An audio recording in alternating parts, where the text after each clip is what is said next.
चोरी में प्रसिद्ध शिवभूति ब्राह्मण सत्यघोष कथा।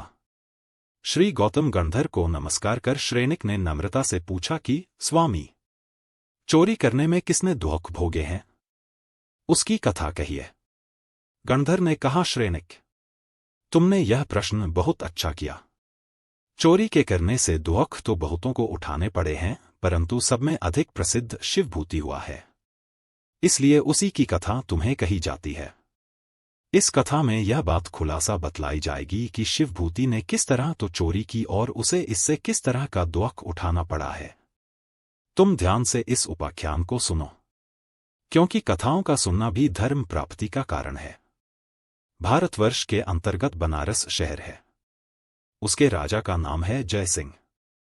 जय सिंह की गुणवती रानी का नाम था जयवती। राजा के यहां एक पुरोहित रहता था, उसका नाम शिवभूति था। शिवभूति बड़ा सत्यवादी था, प्रायः इससे उसकी प्रसिद्धि हो गई थी। वह वेदशास्त्र का भी बहुत अच्छा विद्वान था। उसके यज्ञोपवीत में हर समय एक छुरी बंधी रहती थी। वह इसलिए कि मैं कभी झूठ नहीं बोलूंगा। यदि कभी मेरे मुंह से झूठ निकल जावेगी तो उसी समय मैं अपनी जीभ को इसी छुरी से काट डालूंगा। इस प्रतिज्ञा के कारण लोग उसे सत्यघोष भी कहा करते थे। राजा इसे सत्यवादी समझकर इसका बहुत सम्मान करता था।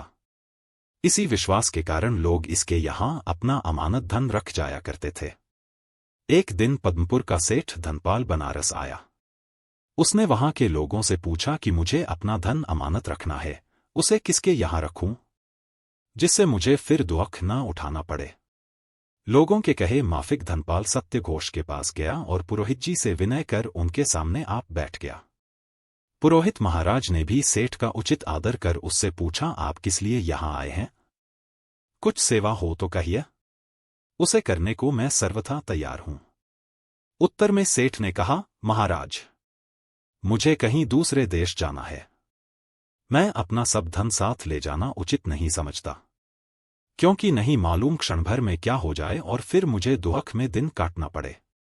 इसलिए मैं आपकी सेवा में आया हूं। मेरे पास 4 रत्न हैं, उनकी कीमत 5 करोड़ की है, सो इन्हें वस्त्र में बांधकर आपको सौंपे देता हूं। आप सावधानी से इनकी रक्षा करें।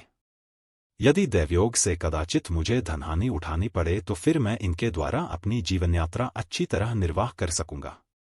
उत्तर में पुरोहित जी बोले, सेठ साहब, अपने रत्नों को आप ही संदूक में रख दीजिए, क्योंकि जितने महाशय मेरे यहां अपना धन रखने को आते हैं वे सब अपने ही हाथों से संदूक में रख जाते हैं, और जब पीछे लेने को आते हैं तब अपने ही हाथों से निकाल ले जाते हैं। धनपाल पुरोहित जी के कहे माफिक उनकी संदूक में अपने रत्नों को रखकर आप व्यापार के लिए रवाना हो गया।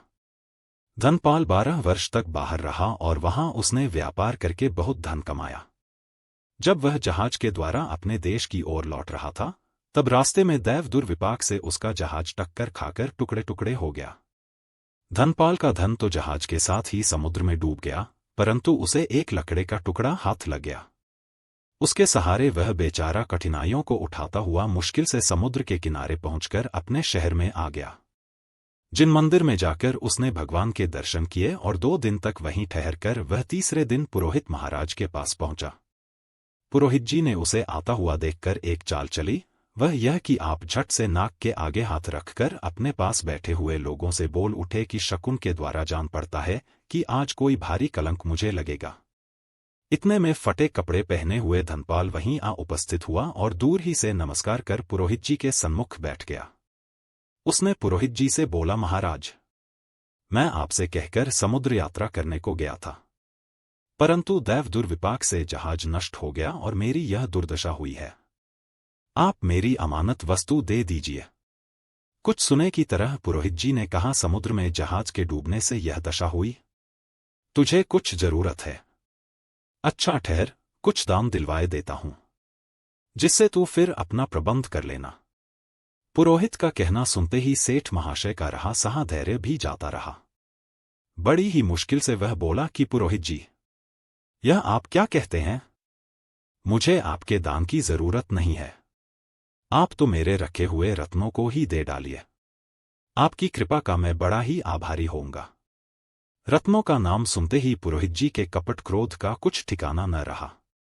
वे लाल लाल आंखें करके बोले, देखो, यह कैसा झूठ बोल रहा है। मैंने अभी ही तुम लोगों से कहा था कि आज का दिन मेरे लिए अच्छा नहीं है। वही हुआ। लोगों ने भी हाँ में हाँ मिलाकर कह दिया कि महाराज, बेचारे का सब धन नष्ट हो गया है, इसी से यह विक्षिप्त सा दीख पड़ता है। क्योंकि धन के नष्ट हो जाने से बुद्धि ठिकाने पर नहीं रहती। बेचारे धनपाल को सभी ने विक्षिप्त कहकर घर के बाहर निकलवा दिया। यह देख उससे सभी घृणा करने लगे। शहर के लोगों ने उसे विक्षिप्त कहकर उसकी अवहेलना की। धनपाल राजा के पास दौड़ा गया और उसने अपनी कथा राजा को सुनाई, परंतु उसका भी कुछ फल ना निकला। सब उसे ही विक्षिप्त बताने लगे।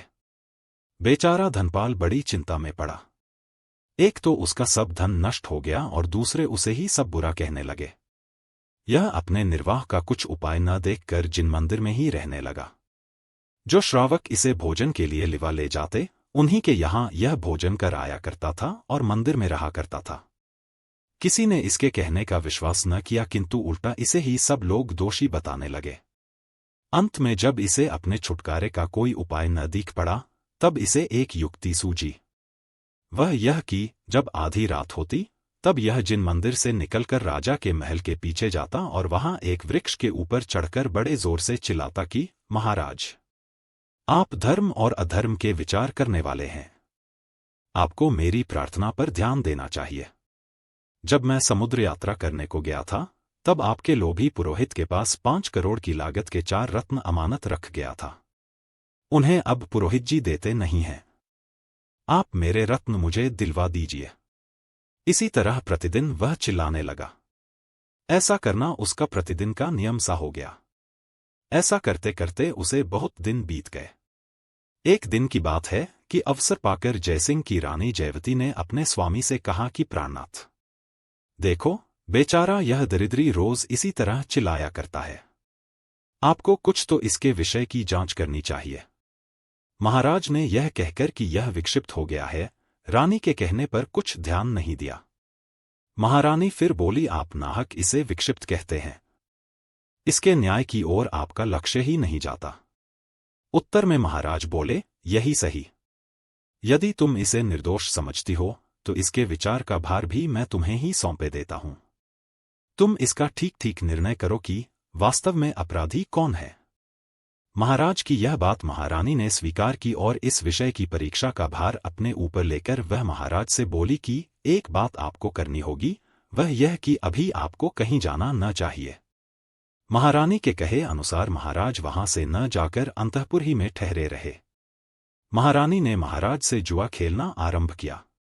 इतने में वहीं पर पुरोहित जी महाराज भी पहुंच गए और आशीर्वाद देकर तिथिपत्र का पाठ करने लगे।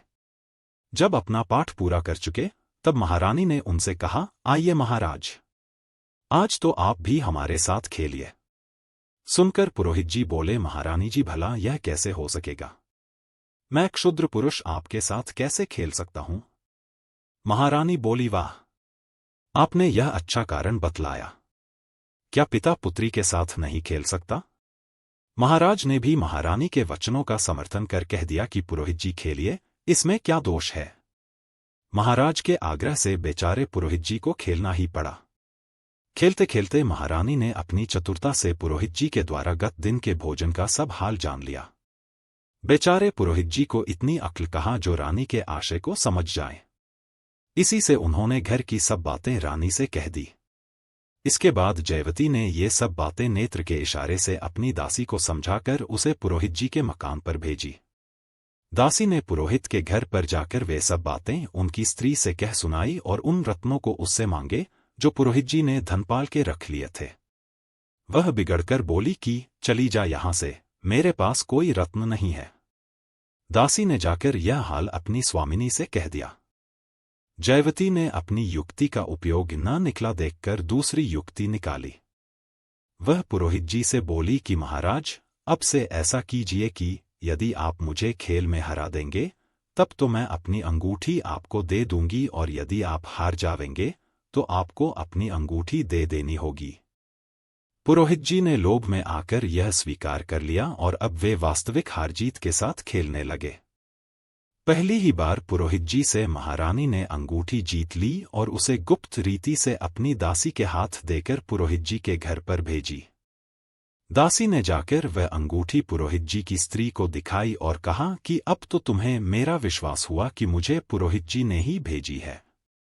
जल्दी से रत्न दे दो। रत्नों को तुम्हारे स्वामी ने मंगाए हैं। फिर भी ब्राह्मणी ने दासी को रत्न न दिए। दासी ने आकर रत्न के न देने का हाल अपनी स्वामिनी से कह दिया। अब की बार जयवती ने पुरोहित के गले का हार जीत लिया और उसे दासी को देकर फिर ब्राह्मणी के पास भेजी। दासी ने जाकर कहा कि देख, पुरोहित जी ने यह हार की निशानी देकर मुझसे कहलवाया है कि मैं बड़े संकट में फंस गया हूं। यदि मुझे जीता देखना चाहती हो तो हार के देखते ही रत्नों को दे देना। ब्राह्मणी थी तो स्त्री ही न, वह क्या जानती थी कि असली बात क्या है। अस्तु, घर में जाकर रत्नों को ले आई और उन्हें उसने हार लाने वाली के हाथ दे दिए। दासी ने जल्दी से जाकर रत्नों को महारानी के हाथ में दे दिए। महारानी ने रत्नों को लेकर खेलना तो बंद किया और जो पुरोहित जी की अंगूठी और हार जीता था वह वापस पुरोहित जी को देकर उनसे कहा, बस महाराज, अब समय अधिक हो गया है, खेलना बंद कीजिए। महारानी के कहते ही खेल बंद हुआ। इसके बाद महारानी ने उन रत्नों को गुप्त रीति से अपने स्वामी को दे दिए और आप वहां से विदा हुई। रानी ने प्रसन्न होकर खेल समाप्त किया और पुरोहित जी घर को विदा हुए। रानी ने 5 रत्न राजा के सामने रख दिए और रत्नों का पता लगाने की सब बात कह सुनाई। महाराज ने सिपाही भेजकर सत्यघोष को तत्काल पकड़ बुलाया। बेचारे पुरोहित जी बहुत घबराए, पर उन्हें क्या मालूम था कि उनका भाग्य फूट चुका है। राजा ने रानी के दिए हुए रत्नों को अपने पास के अन्य बहुत से रत्नों में मिला दिया और समुद्रदत्त को बुलाकर कहा कि इन रत्नों में से अपने रत्न पहचानो। समुद्रदत्त ने वैसा ही किया और उन सब रत्नों में से अपने रत्न उठाकर प्रसन्न हुआ। जब समुद्रदत्त ने केवल अपने ही रत्न उठाए तब तो सत्यघोष की ठगाई राजा की समझ में आ गई। राजा ने मंत्रियों की सलाह से 3 दंडों में से कोई एक दंड सहने के लिए सत्यघोष से कहा, या तो 3 थाली गोबर खाओ या हमारे पहलवान के 32 घूंसे सहो अथवा अपना सब धन दे दो। पापी सत्यघोष लज्जा के मारे मर ही चुका था। उसने पहले तो गोबर खाया, पर उतना गोबर उससे नहीं खाया गया। तब पहलवान के घूंसे लगवाने को राजा से कहा, परंतु जब पहलवान के एक ही घूंसे में वह अधमरा हो गया तो लाचार हो उसे अपना सब धन राजा को देना पड़ा। इस प्रकार उस मूर्ख ने तीनों ही दंड भोगे और थोड़े ही दिनों में खोटे भावों से मरकर कुक्ति में गया। इस कहानी से हमें सच्चाई से रहना सीखना चाहिए। बिना दिए किसी की वस्तु के लेने को चोरी कहते हैं, परंतु इससे भी अधिक वह पाप है जो अपने यहां रखे हुए दूसरे के धन को हजम कर जाने में ही है। इन बुरे कर्मों से बहुतों ने दारुण दुख भोगे हैं। इसलिए जो दुखों से बचना चाहते हैं उन्हें बुरे कर्म छोड़ देने चाहिए। सप्त व्यसन से छठी चोरी में प्रसिद्ध शिवभूति ब्राह्मण सत्यघोष कथा पूरी हुई। जिनवाणी माता की जय।